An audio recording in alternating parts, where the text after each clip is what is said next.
And I can tell you with no uncertainty that miracle cures are no laughing matter. I bid you good day, sir. Oh, Mr. Marston, good to see you. How have you been keeping? I'm well, Mr. Mr. West Dickens. Nigel West Dickens of East Cheap, London, New Waverly, New York, and Armadillo, New Austin. At your service. At my service. At everyone's service. At the service of science, of knowledge, of life. How are your wounds? Much, much better. But then they would be. Would be... I know a cure for all ailments, Mr. Marston. Ah, I'm sure you do. And I'm sure for just $2 an ounce, I could live forever. Oh, but for you, sir, I do a bulk discount rate of $1.95 an ounce. As long as you buy 100 ounces or more. That's a lot of immortality. Give it up, old man. That's Mr. West Dickens to you, boy. Give it up, old man. Listen, Marston, I'm broke. But this stuff is good. It works. I need a healthy young man like you. Come along, let's ride over to my newest customer at Ridgewood, and I'll explain while we go. Okay. To Ridgewood Farm, the sick and needy await us. Oh, the life of a wandering saver of souls.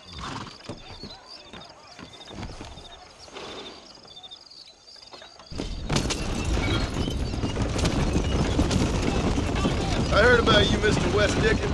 And I about you, John Marston. Hoodwinking the weak, gullible out of their hard-earned money. My dear boy, it is you who is gullible, if I may be so bold, for heeding such ill-informed You're as scuttle. full of wind as a horse with the collar. I have been blessed with the gift of language, and for that I will not apologize. But the West Dickens elixirs speak for themselves. My thousands of happy customers attest to that. Those men trying to kill you didn't look so happy. Skepticism is the bastard child of progress, John. If my tonic is such a sham, how do you explain the fine fettle in which you find me? Last time you saw me, I was knocking at death's door. You should thank the doctor for that. And I reckon you were acting it up worse than it was. Act I can, John. A more convincing fellow there has never been, and so shall you, a fair Iago or Cassio make. I don't like the sound of this. Showmanship, John. The flourish. The bow. We are operating in a competitive marketplace. Our product must stand out. And how does this involve me? We're going to use your God-given talents to our advantage. I'm really starting to regret I'll drop this. you off at the outskirts of Ridgewood. That way, it won't look like we came together. Once I'm set up, saunter nonchalantly into the crowd that is sure to be forming. Eventually, I will call you up to try my tonic. After extolling the virtues, I will have you perform a few feats of wonder to amaze and impress the fleeing public. Such as? Oh, nothing out of the ordinary for a man in your line of work, I assure you. So it is all a sham. Best you alight here, dear boy, so no one sees us arriving together. See you shortly, and remember, showmanship.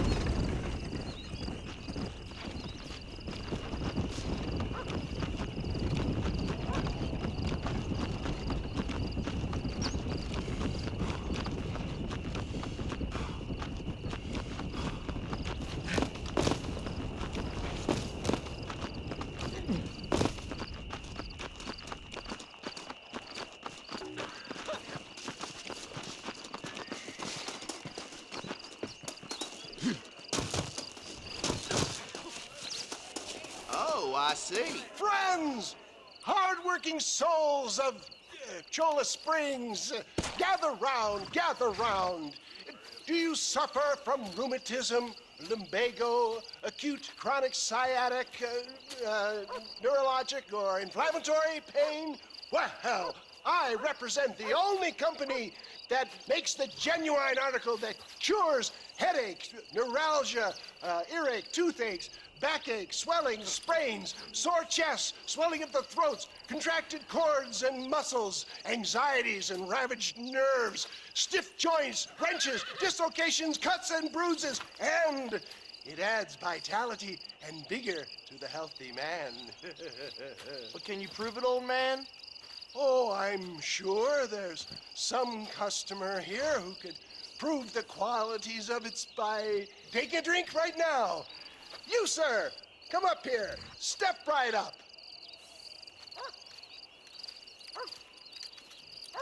That's the spirit. Ladies and gentlemen, pay close attention.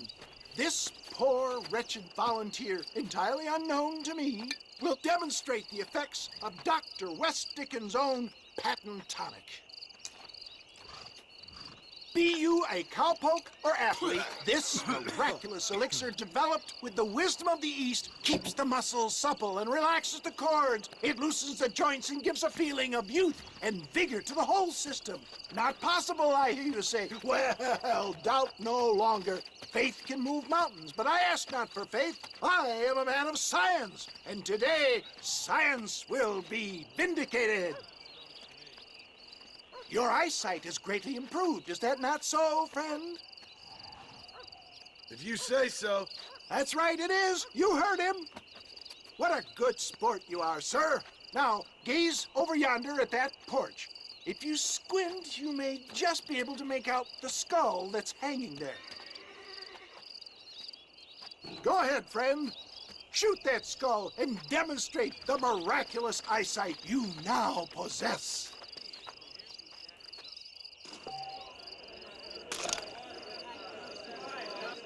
Remarkable!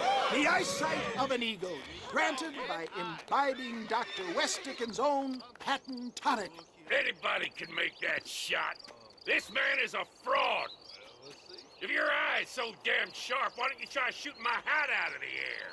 My friends, our test case has been challenged to shoot a gentleman's hat out of the sky above our heads. You can fool these people, but you ain't fooling me. Right. Let's just see how sharp you is with a moving target. Here it comes.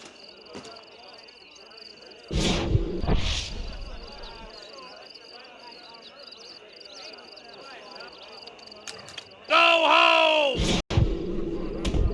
Have you ever seen such an eye? Behold the power of the elixir, plucked out of the sky. Hey! Hey! What? You think you can put a hole in a man's hat and just walk away, do you? Hey, it don't work like that around here, mister. Come on! Are you a man or not? A challenge of battle has been offered to our volunteer. Look at him! The tonic is coursing through his veins! Behold the miracle tonic! I'll rip your face off! You want a broken nose, friend? There it is, skeptics and dissenters! Irrefutable proof! Do not let this opportunity pass you by! Look, he's over there. Go get him. This ends now! Watch out! He's got a gun! Who the hell do you think you are? You ain't leaving here alive!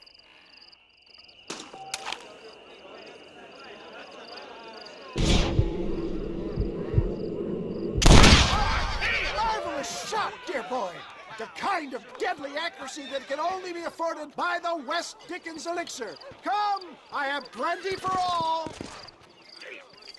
You'll be fine. Get out of my way. Hey! Where are you going? I want a bottle. Get me a bottle, please. One of them, right here. No harm in trying one bottle, I suppose. Well, I think that went kind of well, don't you? I'm just glad that my normal job involves either chasing after cattle or murderers. Not the likes of you, mister. Don't be like that. Now, if you'll excuse me, I'd like to say my goodbyes, head on back to the real world. Wait, sir.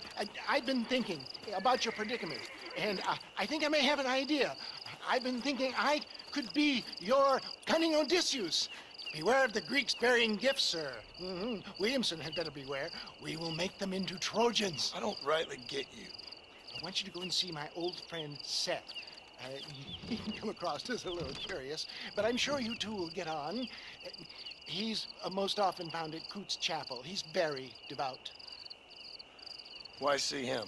Because between him and me, we can get those gates to open for you, and you can walk right in, just like in Homer's great Trojan yarn!